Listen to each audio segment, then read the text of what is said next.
Räägi endast, Ralf.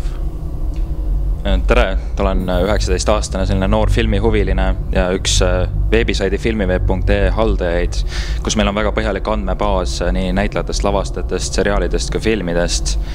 Ja mina tegelen peamiselt uudiste lisamisega ja andmebaasi täiustamisega, samas teised administraatorid hoolitsevad nagu tehnilise poole eest. Aga meil on see arenev ja täienev lehekülg. Soovitan kindlasti uurida, kui teid filmid huvitavad. Räägi festivalil sind kõige rohkem liigutanud filmist. Tähendab, sel aastal ma olen nüüd vaadanud 4 filmi ja ütleks kõige rohkem võib-olla avaldas muljet Prantsuse uue laine horror Joke. Tähendab, sel aastal küll festivalil käsitletakse neid Ameerika õudusfilme, aga see oli meeldiv üllatus eile hilisõhtul. Kuigi ta oli selline üsna tavaline nendest Prantsuse õudusfilmidest, nendest uutest.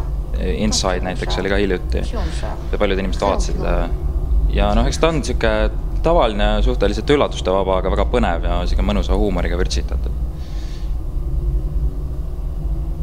Kivedat festivali sulle, Ralf. Teilegi.